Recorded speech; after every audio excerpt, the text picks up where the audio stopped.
Welcome to Pixel Pizza, Did she say pizza? your ultimate source for chiptunes, video game talk, and pepperoni. Delivered to you from Los Angeles and into the digital cyberspace of the 2020s. Pizza power! That's right, when super giant pizza. I want a large, thick crust with double cheese, ham, pepperoni.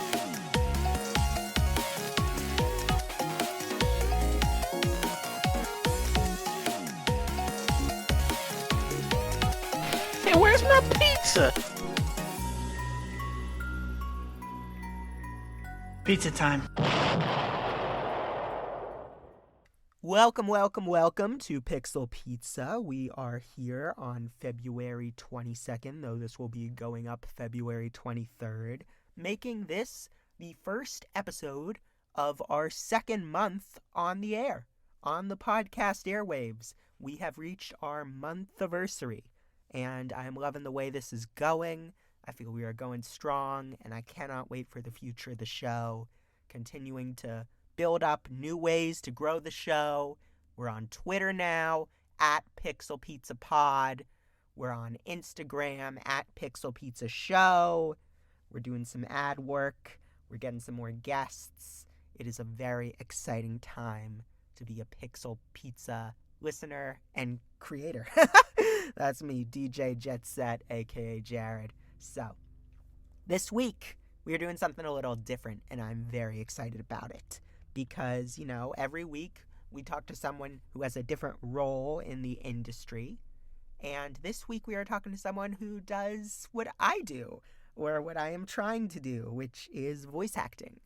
And I really want to do voice acting for video games. I'm starting to get some auditions rolling in.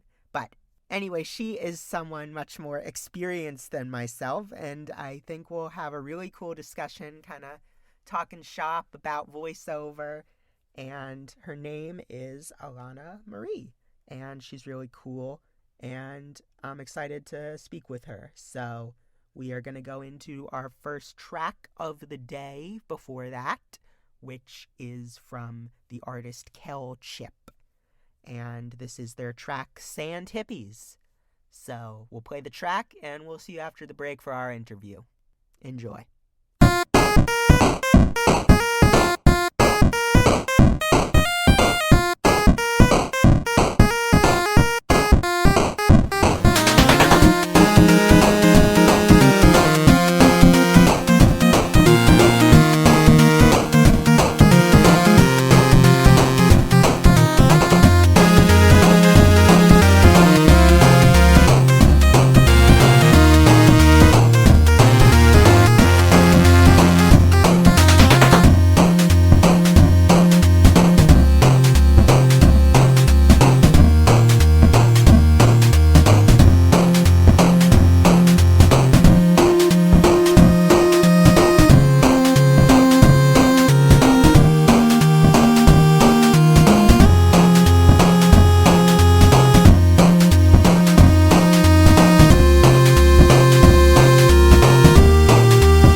Welcome back to Pixel Pizza. You just listened to our first song of the day, which was Sand Hippies by KELChip. And now we are starting with the interview portion of our show. I am very excited to be talking with this guest. You may have heard her in games like Observer and Trials of Mana. And her name is Alana Marie Cheuvront. So, hi, Alana. Hello, Jared. How are you? I'm doing great today, thanks. It's very windy here, but staying warm with the jacket. But yeah. Good. Yeah, same here. Santa Ana's pick up in LA, and then you're like, oh my God, help. What is happening? Exactly. And then So what area are you in? I am in Burbank. Oh, okay. I'm close by Valley Village, but Oh, Burbank awesome. Yeah. is my jam. I go to Burbank all the freaking time. Can't go wrong with Magnolia Boulevard, right? Oh, for sure. I was just there yesterday. I was at Simply Coffee. Oh yeah, that's where all the VO people hang out. What? Oh my God. Yeah, it's That like is good to know. That it's is like a secret club. wow, okay. I just stumbled on it, but I have to go there more often, see who I can connect with. Yeah, definitely a good connections hub. Not gonna name any names, Yeah, but sure. you know who you are. Yeah, otherwise it'll get out.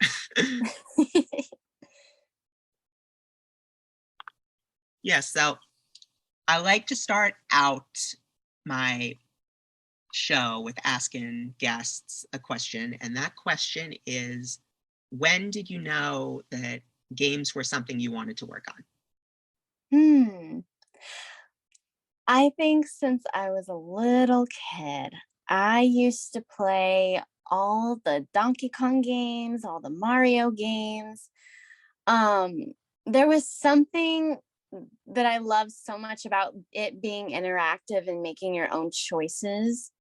But from an actor standpoint, or from somebody who was so fascinated with the voice and characters and adventure and storytelling, from that point of view, it was very exciting to just hear the variety of voices, I guess. And like I was always a very quiet child, so um I was very observant, and I loved just pinpointing, like, oh, like if I made my voice that low and raspy, or what kind of character would that be, and playing around. And um so I felt like, even though also there's that visual part of it, like I love the colors, I love different worlds, I think that escapism was really tantalizing for me, um as a child who, I was very quiet, I didn't have a lot of friends, I was just very in myself a lot. So I felt like video games had that special portal for me to explore not just myself, but these other worlds and characters facing adversity, a whole plethora of subjects. So I think that's why I wanted to get into games. Yeah, I'm like, all the childhood memories are coming up for me right now.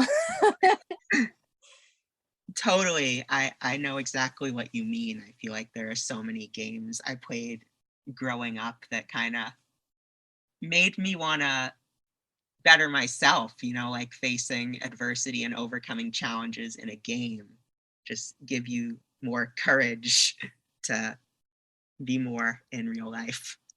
That's how I felt. It's so interesting. And it's so funny. Like, I mean, this has been kind of a constant theme in my life, but like I've always had this like pull between the masculine and the feminine.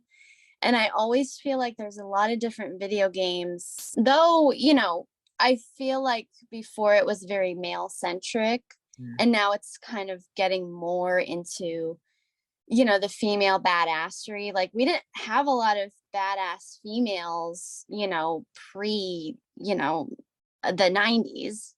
I think that even in games like, oh my God, what was it? Not Mortal Kombat. It was like, that was like a lot of dudes. That's Um, true. But then there was like the Dead or Alive video games. I don't know if you've ever played Dead or Alive on. I remember that was like my number one Xbox game, like kicking ass.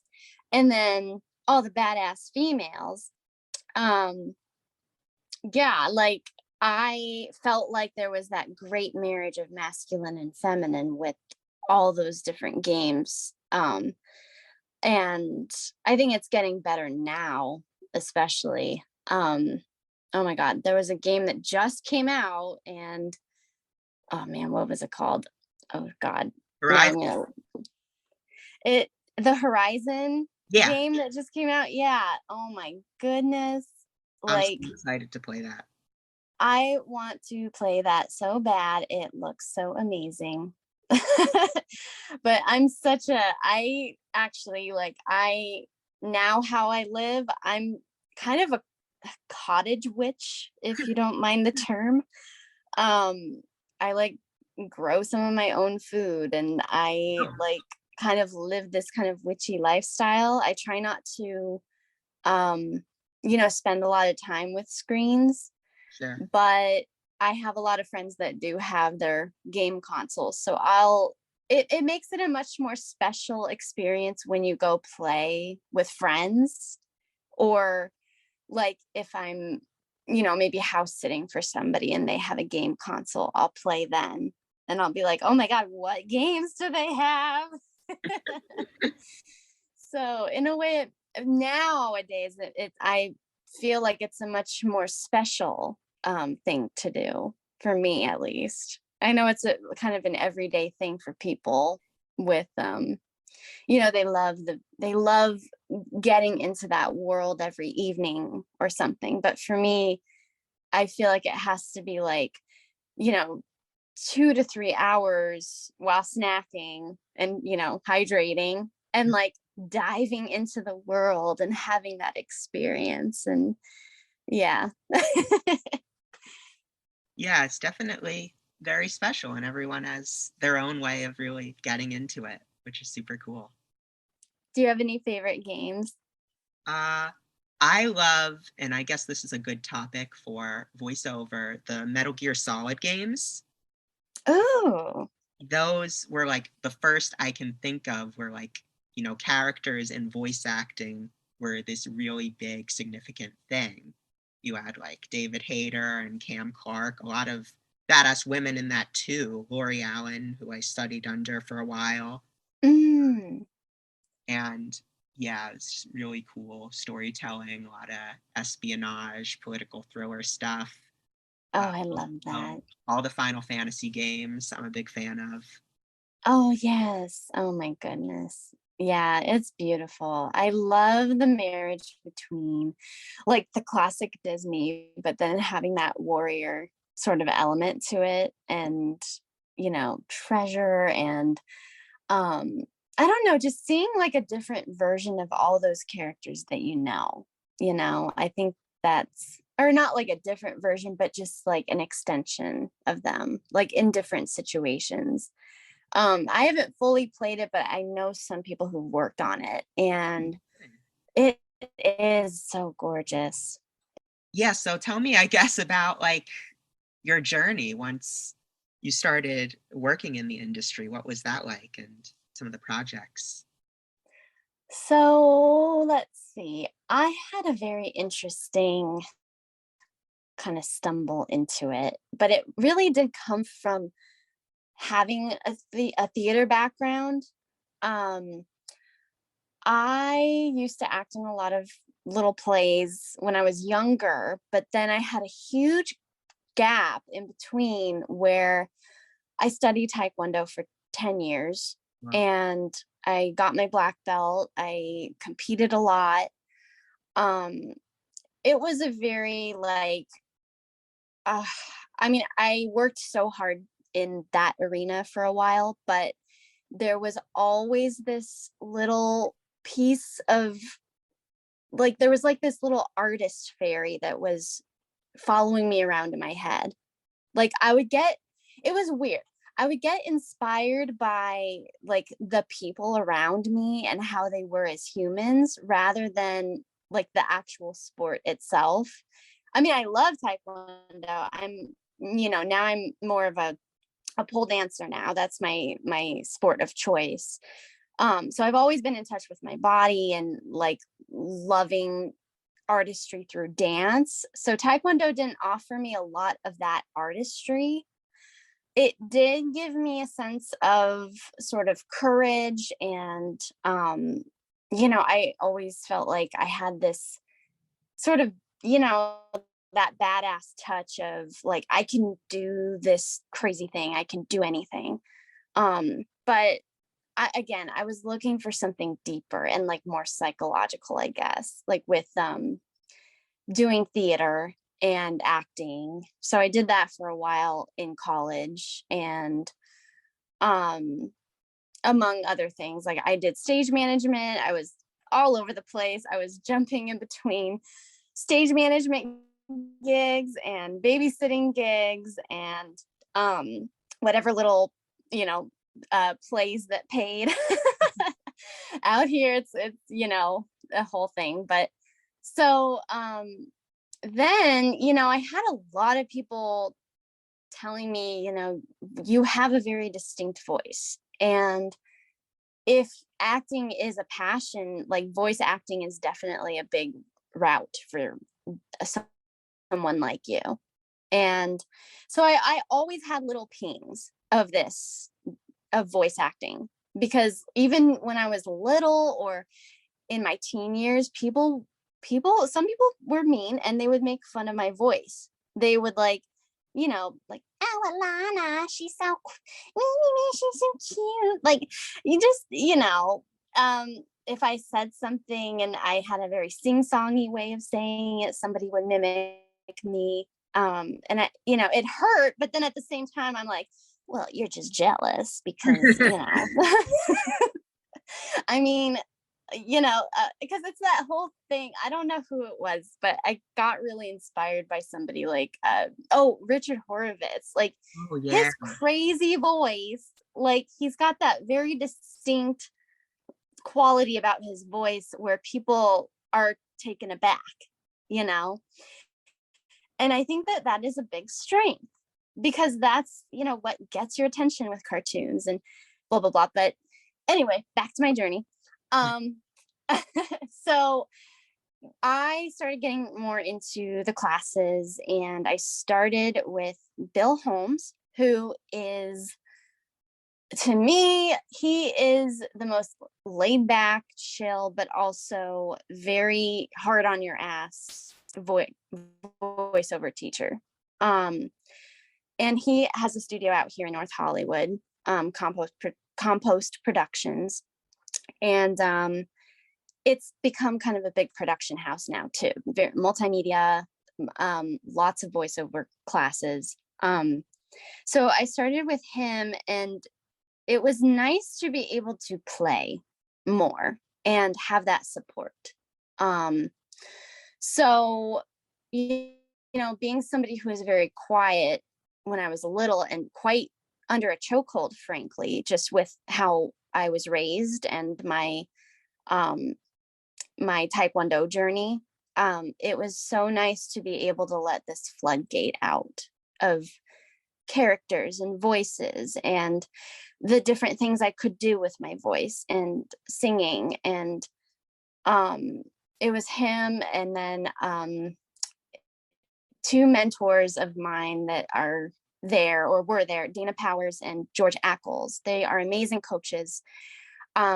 I don't believe that they coach anymore, but whenever the opportunity arises, do something with them, because they're incredibly full of depth teachers.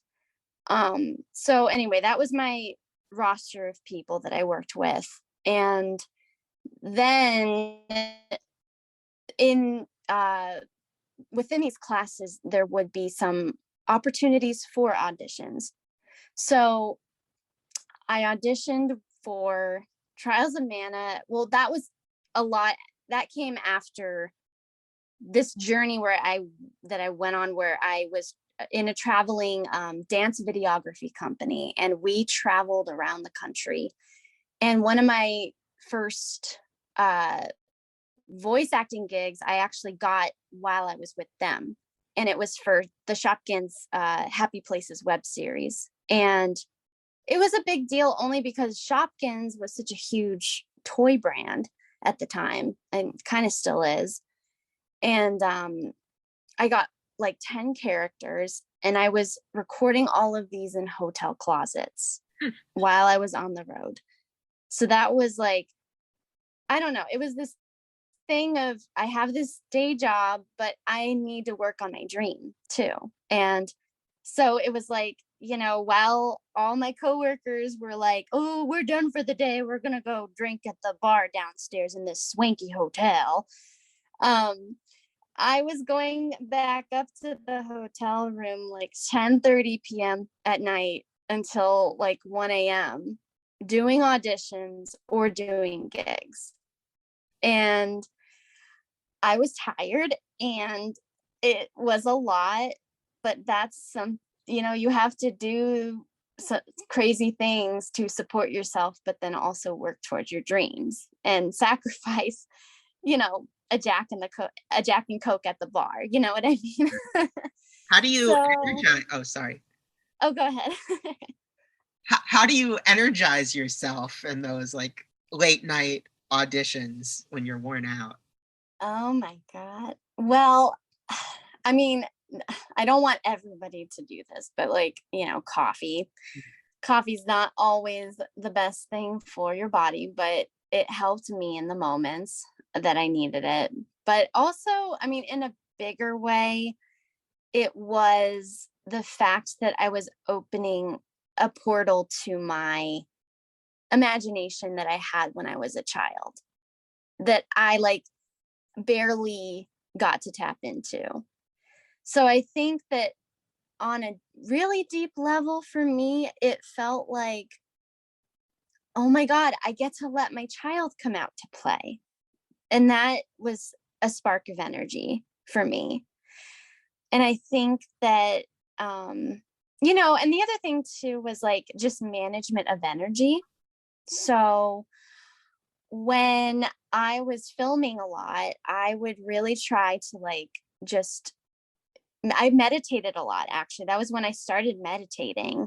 And that's been a helpful tool for me for however many years, is just taking the quiet moments, or, you know, trying not to exert yourself in any way that you don't have to. Like, you don't have to go get in an argument with somebody. You don't have to, you know, run over and try to like go, you know, continue your work somewhere and like exert yourself too hard. So I just, you know, kept very light on my feet and just nourished myself as best as I could when you're traveling. Drank lots of water. And then, you know, coffee helps too, but it wasn't like, you know, 3 cups a day, just like 1 in the morning and I'm good to go. But yeah, meditation is definitely like that strange conscious time of rest that, you know, where cortisol is consciously being deactivated in a way in your body. I don't know if you know that, but when you're sleeping, you can't control that. So when you're meditating, I don't know who it was, but some doctor who studied meditation, he said that your cortisol levels go down like 3 or 4, not points. I mean, I'm just going to call them points. But when you're meditating, that happens. But when you're sleeping, you can't control that. So that was part of my my repertoire of rest, as I'll call it, or self-care, I guess. Yeah, so that was kind of how I got through the day, but it mainly was just that big dream, just having that, like, you know, being able to say hello to my child again. And I have to be here, I have to be there for her. So yeah, that was how I kept up my energy. That's great. Yeah, I didn't get to say it, but I did Taekwondo a lot as a kid, so I definitely can relate there. My master, I remember, used to tell me, indomitable spirit. That was the key to everything. And that's definitely something I've taken, even though I just did it like after school, probably not as serious as you, but Yeah. That's amazing. I didn't know that. Oh man. Yeah. It's definitely been a test of discipline. Like I feel like I took away a lot of the principles of discipline with Taekwondo. okay. And that's really helped. And just knowing you have that fierceness. Because I mean, I feel like you and me have this very childlike energy, Mhm. but there are these recesses in us that we keep our warrior, you know? And I think that's important. It's like, I don't know. And that's what I feel like too with a plethora of voice actors too. I feel like a lot of them have sort of this like not zany, a lot of them are zany, but like this childlike energy to them or this facade. But when you get down to it, it's like we can open these portals of like absolute power and like release that warrior spirit, you know? I like that. I agree. So, I mean, I guess maybe this gets into, this ties into it, maybe even answers the question already. But something that's like very specific to game voiceover is, a lot of the fighting and combat efforts. And for me, maybe sometimes something I struggle with is like differentiating the noises. So when you're like, like casting the same spell multiple times, or like about to like use a sword in a game or something, how do you make it sound different every for all the combat efforts? Yeah. Well, you have to almost just imagine like just every single little detail. It's like, how heavy is this sword? What is it made out of? How much does it actually pain you to lift the sword? Depending on like how much you've conditioned and how much you've conditioned your body to fight that way. Like, are you strong enough to do that? And also just like having in your imagination just like the textures of everything. I don't know, like during Trials of Mana, for instance, it's like I thought like, okay, well, let's put the voice on first. And then what am I going over? Like, what am I hopping over? And then how high is it? And I'm in my flouncy clown suit and it's a little difficult to do that. So how much effort would that take? And coming down, you feel like you're in a parachute. So it's just having that like that knowledge of just, okay, like what are you wearing? Like having every little thing sort of in your head. And then, I mean, it's like in layers, like you're layering on each little detail of who you are. And then you're kind of able to come up with those different sounds. If it's like you're casting a different spell each time, how much power and effort does it take? Because each spell is going to be different. So it's just having that sort of, underlying knowledge of everything.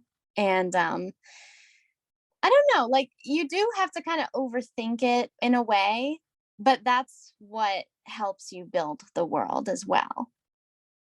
So that's kind of my answer to that. But yeah. Awesome. Yeah, that I know that's really helpful for me. That really, I can totally see where you're coming from.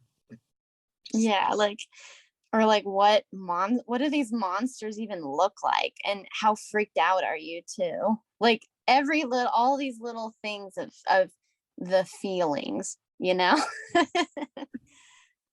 everybody's working from home or has had to adapt to that. But for voiceover, were you recording it all from home before the pandemic, or was that something that you had to adapt to? It was quite easy for me, actually.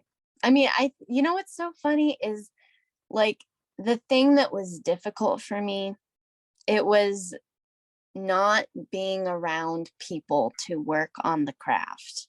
That was really hard. Like, and I mean, I'm such a people person. Like, I do love my alone time, but when you're stripping away the all the little things that make us human, like, when I go to a voiceover class and I'm surrounded by all these different people and I get their sense and I get their essence, the timbre of their voice, their hugs. It's like that was really difficult not to have while I was still trying to you know, adapt to doing voiceover at home. But before the pandemic, I recorded from home a lot. And I built my little home studio because I was basically doing the whole pay to play thing and gaining all these different clients and doing like a lot of sort of boring voiceover work, as I'll just call it, like, whatever medical documents and like, like technology commercials where you have to like look up the words that you don't know and try to do your best with just being in the moment with your reads. So in a way, I had my whole voiceover set up. So I had it and I was doing it, but at the same time I was still going to the voiceover studio and taking the classes. And they had this program at Bill's studio where we could go and get coaching. And I liked being in there coached by people more than I liked being at home trying to coach myself. Because I think too, you learn more about yourself when you're around people. Because when you're by yourself, there is power. I will say there is power in living by yourself or spending alone time with yourself, as I do, or as I live by myself right now. And that's been the gift of just understanding yourself better in your home life, and also just going the deep recesses of your brain, basically. And I think that's great that the pandemic allowed us to do that in a way and figure out ourselves. But for me, it was I just missed being around people. I mean, as we all did, but it was, that was harder to adapt to than having to, build my home studio and have it running and working. Because I had already had that because of previous jobs, but also I do consider myself a multi-hyphenate multimedia person. I love graphic design. I love editing, video editing. I would edit videos for different people. So I had that setup happening, and I was able to like edit things myself and edit voiceover jobs myself and master them. And so it was good to have that computer knowledge before everybody had to stay home. Yeah. So I noticed, I think I read an interview you did, and you did mention you did a bunch of video editing. And I was wondering if that's something where like that visual element helps you in your acting, like understanding like the flow and the composition and stuff. Oh, definitely. Yes. I think, yeah, I've always been a visual person. It's like I literally I can't learn anything unless I see it. It's really weird. Like I am not good at listening. I'm not listening, but like auditory instructions. It's real. And I think that because I'm distracted with the person, like I don't know. I'm kind of one of those people. I fall in love with everyone I meet in a way. And I get kind of distracted by like, oh my gosh, the teacher and like their like how they walk and how they are. And I wonder what, like who is their family? Oh my, like all the questions about them as a person. But then when I'm like in the moment with something, I have to see it to grasp it. I can't listen to it. It's really weird. So yes, the visuals do help. And I will say, going into video games with acting, that has to get turned up to 100, like your visual brain, basically, so that you can see everything and then you're able to react. So the little tidbit with acting in video games is that you're going to go in and a lot of times they will not have the visuals for you.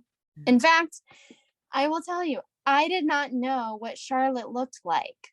Wow. When we were doing Trials of Mana. I saw like a little like smidged little tiny picture of her, but that was from the 1995 video game where everything was very pixelated and the little squares, the little boxes that made the character.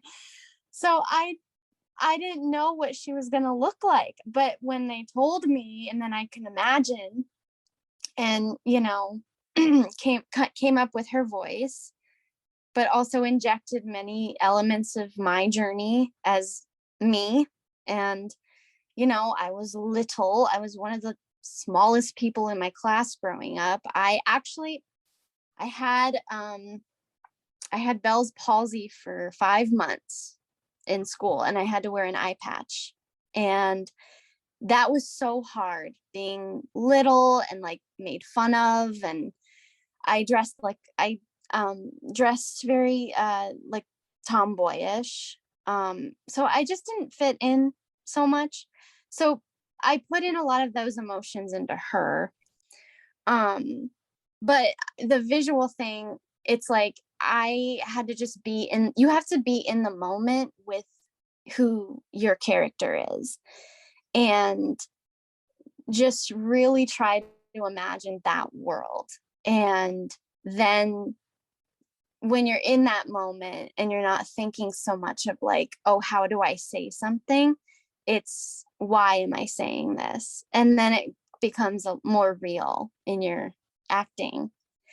So, so much of it is thinking up the character or thinking about the elements of the character, but then letting it go in the moment when you have the voice secured and the character, more importantly, the character secured. So, like when you are in like a dangerous part of the game and you're, oh my God, there are rocks coming down from the ceiling and how that affects your breath. And oh my God, like you start getting into that mode in your body and your energy starts changing. So it's like you just have to sort of implant all these little visual aids so that you know where you're at, and then therefore you can add to the experience of the player and the world of the game. Yeah. It's like you kind of have to like trick yourself into, I don't know, like I always say the booth is like a mini mental, not mini mental institution. That's not what I want to say. It sounds awful, but that's kind of what I call it. Like you are becoming a different person and you see things, but your body's reacting to them like they're real, but they're not real. And it's you feel crazy afterwards. You're like, what did I just do? Okay, and now I have to go home and be a person when I was just a something like a crazy character. Yeah, this afternoon I was doing an audition for like a giant gorilla. And then an hour later, I'm like, oh, I have to be in podcast interview mode. Yeah, it's so wild. And feeling the like the residual energy after an audition or after a job, that always feels so weird to me. Mm. All right, so we have to take a small break to do our musical interlude for the episode. Stay right there. We are going into our second song from KELChip, and this is called Model Buses. So listen up, and we will see you after the break.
Welcome back to Pixel Pizza. You just listened to Model Buses by KELChip, and we are back here with Alana. We're having a great conversation about voiceover. And the next question I want to chat with you about is, when you're in the booth, how do you direct yourself? How do you learn to pick apart your performances, not criticizing too hard, but finding that balance of figuring out where you can improve? That's a great question. And that's definitely something we all kind of had to figure out with pandemic, and not so much being at the behest of our coaches or, whoever we can go to for help. Oh man. What I do without being too tough on myself, and what I've learned to do, is just having my my method. It's just like the most basic method, and every voice actor learns this. Who are you talking to? What are you talking about? And where are you? And just implanting those feelings And those sensations that you get, like if you're talking to your mom about your cat, or like, oh, my cat did something funny yesterday, and it sounds very real, and like you're in the kitchen, you're just in the kitchen at the bar stools, and you're getting that feeling. And then you just do the read and you pick up on all the little nuances. I usually do, like, I'll do maybe 3 reads if it's a commercial, and I will pick my different people. And I think that the more that I have been able to just relax more, it's been a better read. Because when you sound too anxious, or like you're thinking too much about how it should sound, that's what it's going to sound like. So I just try to chillax, and you have to also think, oh, why did this client choose me? Because they listened to my commercial demo and they like my essence. So there's a reason I got the job in the first place. But when you are doing your reads and you're, into it, and listening back and everything, you just kind of gravitate towards what feels the most real and the most comfy with commercial reads. So yeah, it's like you do have to get over that hump of like not beating yourself up, because that's also why you send like 3 to 5 recordings of the same script to a client, because then they can pick apart what they think sounds good. But again, it's like you just have to sort of be in that chill place of like, well, there's a reason the client chose me, and I'm going to do my best, and here it is. Like, I'll give you an example. Like, I did this recording it was recording in Italy, but I was recording from here. So it was like 6 p.m. over there in Milan. And then it was 8 a.m. over here, or 9 a.m. over here in California. And like, I think I did like 5 or 6 reads for them. And they were like, oh yeah, like, no, this is great. Or like they would pick apart something and like have a reference for something. But then when I had to choose the recordings to send, I just went with what felt the most real and the most connected to the script. And it was about like the love of movies and the love of sharing things. And so I just chose the 4 takes that sounded the most heartfelt to me. So it's like you just have to go with what's honest. I think it's like a lot of things come down to honesty with listening back to how you sound. Sorry, that wasn't the most direct answer with being by yourself, but I apply that principle to when you're coaching yourself. Like, just being in the moment with your chosen person or people that you're talking to. Mostly just one person. Don't be talking to a crowd. That's a different thing. That's like, ladies and gentlemen, do. Oh, and your mind goes to the read just comes out to be too much, like too circus conductory, too too showman, and you don't always want to be that. I mean, so many video games now, it's very much geared towards those quiet moments where the actor's like, what do I do? Or like, but wait a minute, why he said this? Like there's just very like contemplation. That's been kind of that key word with a lot of how production is now, or at least especially animation too. I mean, they want real voices. They want like those imperfect, this is who I am performances. Right. I've genuinely considered getting a mannequin head for my closet studio as something to like look at and make sure I'm speaking to one person. Yeah. I know. I always try to think of, oh man, I always pick my best friend Leanna as someone I talk to, and she's also a voice actor. Oh, cool. But she's my best friend, and I always feel like we can talk to each other about anything, and that usually makes a difference. And it's so funny, like one time we were talking about different jobs that we had gotten one week, and she was talking to me like I was her chosen person for this one job that she was talking, or that she was recording for, and then I was talking to her for this commercial that I booked. So Wow. it was really symbiotic and sweet, and yeah, like it's when you get personable, at least especially with different commercial reads, you do sound more honest and in the moment. um you know Again, is that whole method, but also like, when there is like heavy acting involved, just having those visual cues.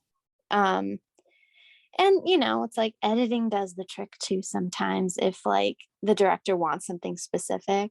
um but that's sort of how what I've discovered, at least. um but yeah. Sounds like honesty is definitely the underlying theme. Yeah, and even with different animated jobs too, if it just depends what you get, but there's always an element of honesty. And I mean, that's like one of the little pillars of the human condition is just honesty, and what we're how we connect. For sure.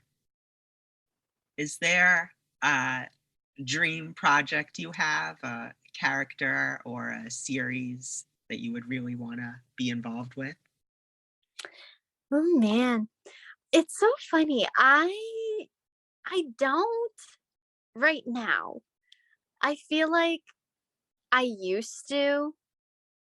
I used to get very in my head about like, oh my God, like if I want to be the next whomever, what roles do I need? Oh, I can't choose these kinds of roles because they'll make me look like this, and I don't want to look like that. Um, I feel like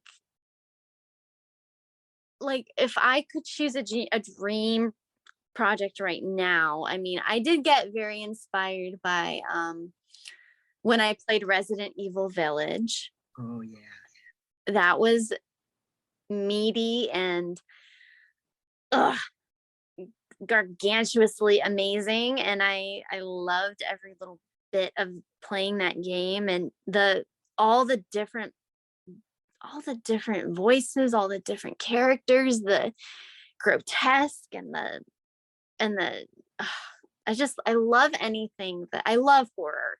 I'll just say that I love horror, and I think that it's because it's that thing of life that a lot of people are just so scared of.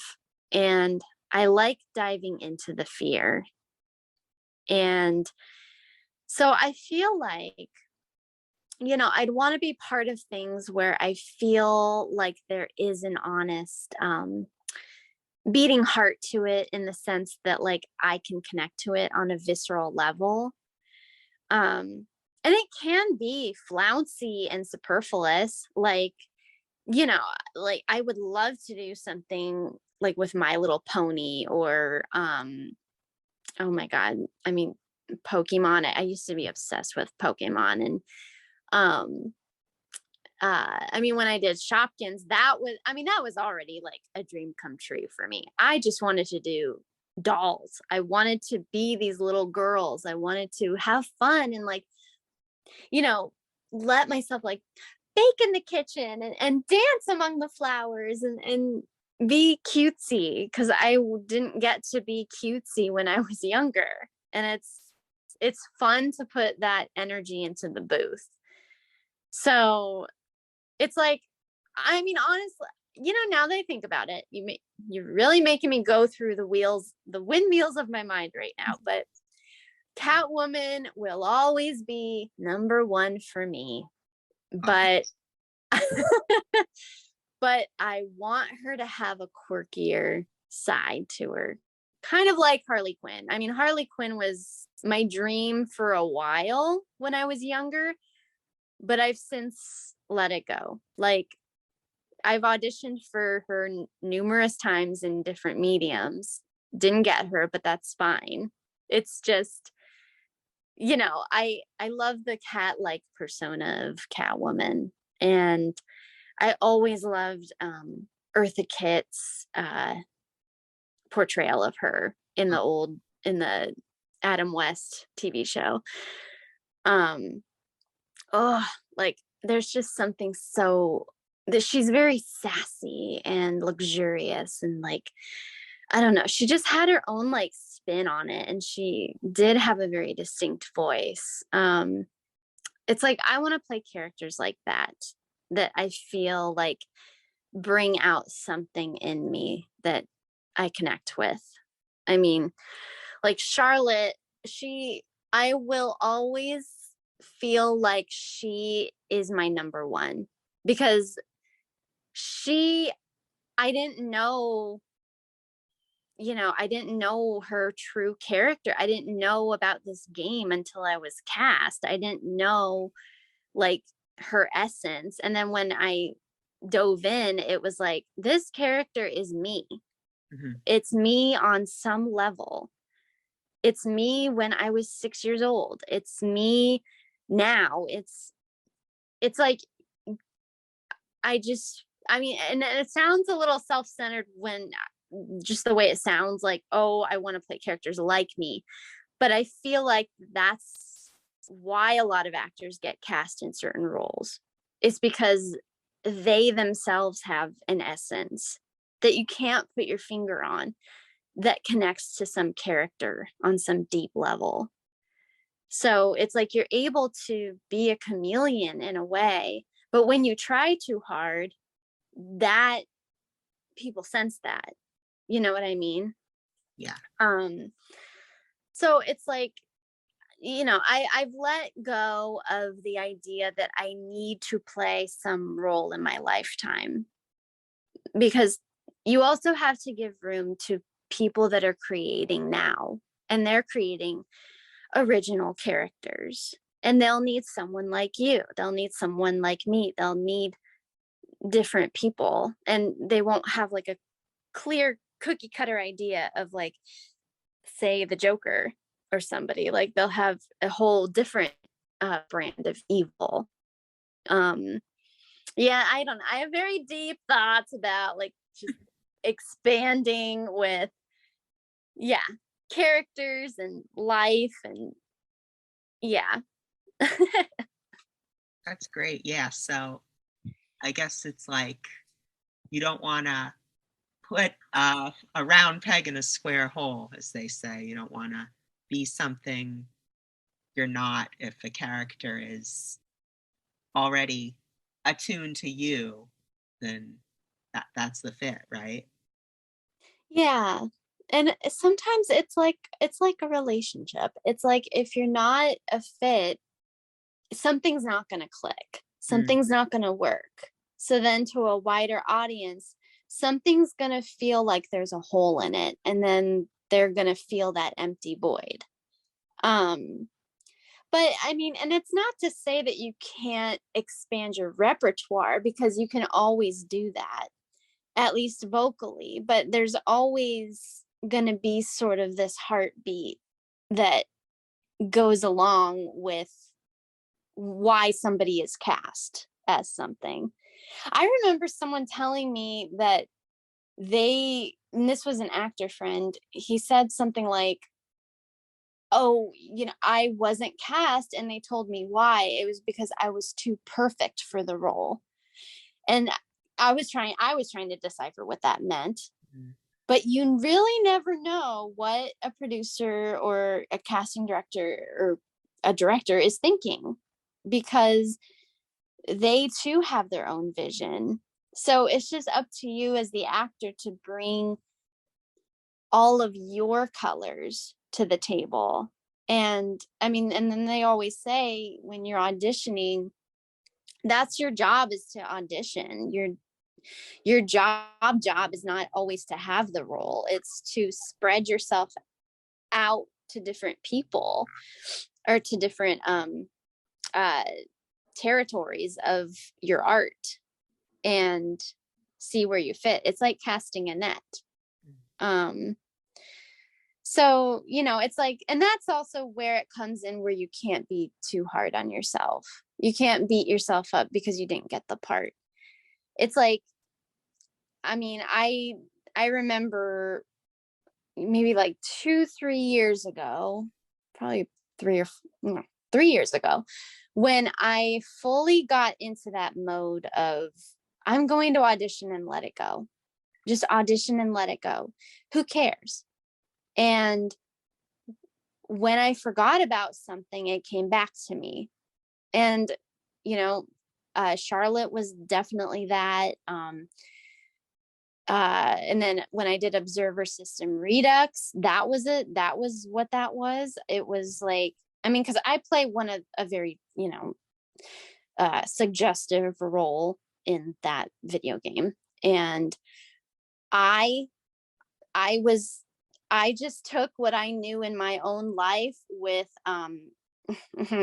SEX and put it in there. I just gave a performance in my booth with my experiences of all that. And I was like, okay, I'm going to let it go. Goodbye. And then I just move on to the next thing. And then I check my email, like, however much later, and I got the role. And same with Charlotte. Like a week later, I get this email and I had already forgotten about it. So in a way, it's like, you just have to, you have your toolbox of paints, and you've collected them over, as long as you've been living, all your experiences, and you just put it out there for somebody and move on. Because again, they're looking for somebody specific, and you will not always be that, but give yourself credit for actually trying, because we're doing one of the most brave things that anyone can do. Being vulnerable is so scary for some people. Oh yeah. Even some performers are afraid to be vulnerable. And so you just got to give yourself credit for actually doing it. And then, if it doesn't, like, quote unquote work out for somebody who's trying to make it in voiceover and video games, it still leads you to the places that you're meant to go. So it's like, in that essence, your journey is the destination. Like, there's never like a clear-cut ending point, Right. But yeah, that was my hour-and-a-half talk about philosophy. No, it's really, really exciting. I think, yeah, obviously, one of the things I do here on the show is try and have people from all sorts of disciplines of games, because there's so much, there's so many different talents and aspects that go into this medium that's unlike any other in that regard. And so it's so cool and interesting to hear how people approach their thing that they do. Yeah. And I mean, again, it's so funny, like, with Trials of Mana, and how I didn't know about this game. I didn't know how big it was in Japan. I just approached the character with the theatrical background that I had, but also, pinpointing the essence of me and the struggles I've had to endure. And I just put it in there. and you make a little mishmash of all these character elements, and you and then you get it, and then you get to just dive deeper with characters. So yeah, I mean, and that's the fun of it, but it's you learn so much about yourself too, especially with taking direction. And sometimes that can be it's difficult for some people, and then it isn't for others, and it's just being able to like have that improv training too. That's very important. Oh, I love Like, improv. yeah. Oh my goodness. I actually, that was one of the last things that I did before pandemic happened, was like my last improv class that I took. That was what got me to get into voiceover. Was I had improv? been sort of, kinda. So yeah, I had been doing improv with the UCB for a couple of years, and then the pandemic happened, and I couldn't do it. I didn't have that in-person element anymore. So I thought of what ways I could perform without having to be physically with a group of people. And that's when I sort of stumbled my way into voiceover. Wow, that's amazing. And it makes a lot of sense too. Like, I've known a couple people who've had that kind of same journey, and it really does strengthen your character repertoire too. It's like, I don't know, it just expands who you are, but it's just so fun to collect these little tidbits with life, Totally. and then put them in a soup and play. Like, we always forget as adults like how important it is to play.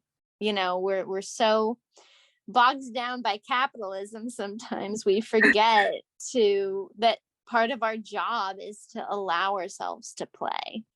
For sure. So I do, as much as I'm enjoying this deep conversation, I do have to keep it to like an hour or so, whatever. It's my show. But anyway, I do have to ask my final question, which actually this one I have a little more stake in, because you're the first person I've had on the show who is from the LA area. So this answer is going to be something I need to know. Is what's your favorite pizza place? Oh, that is so tough. My favorite pizza place. Oh, Lord. Okay, you're gonna have to give me a moment. All right. Okay. I love Pizza Man only because they will make a vegan cheese extravaganza pizza. And you can choose your toppings. I put on everything. I love artichoke hearts. I'll put cilantro on my pizza. Sometimes I will put buffalo sauce on my pizza. If I could make like a vegan buffalo chicken cheese extravaganza, I would. But yeah, I'm a strict vegan. I will have cheese once in a while, but that is my pizza of choice. It's a vegan pizza from Pizza Man. That sounds amazing. It's pretty good. North Hollywood, it is close by. Now. Ralph's parking lot. Oh, okay. What is your favorite pizza? Oh, I mean, no, I'm from New York originally, so my favorite pizza is back home, this place called Frank Pepe's. But as far as here in LA, what have I found so far? Dino's in Burbank. Do you know that one? Yeah, That I one. heard they're good. Yeah. There's this place called Prime Pizza, and Yeah. I think they just opened. Yeah, Have you been there? Yeah. I thought it was pretty good. It wasn't like my favorite, but yeah, I'm still discovering. That's why I was excited to ask you, because I'm still trying to figure out like what's the best pizza place, or what's the pizza place that I want to order from regularly. Well, and then you like the New York by the slice style, right? Yeah. Because there is a place nearby. I'm gonna look it up. It's Pizza by the Slice in Valley Village. And it's called Joe Peeps New York Pizza. Oh, I don't know that one. So if you're feeling like you want back home New York pizza, that's where I suggest to go. Joe Peeps. Joe Peeps. All right. Mm-hmm. And actually, yeah, if you venture down to Valley Village, it's a quiet, quaint, family-oriented piece of Los Angeles that has a distinct charm to it. So I think you'd enjoy. Yeah, I'd love to. That's rare in the big city. So yeah, lots of space, lots of people walking their dogs. great, then I fit right in. Yeah, so thank you so much for joining me, Alana. Just sort of wrapping up, where can people find you and find more about what you're doing? I have my website, alanamariecheuvront.com, that just has all of my voiceover tidbits and just who I am. And then Instagram is at Miss Alana Marie, ALANAMARIE. And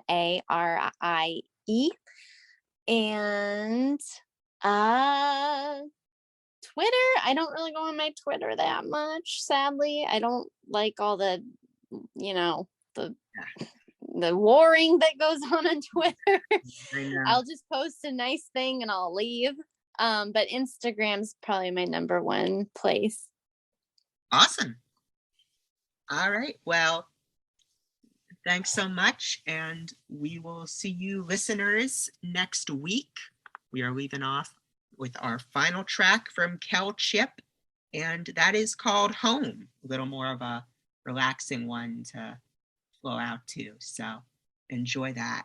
And this ends Pixel Pizza, episode 6.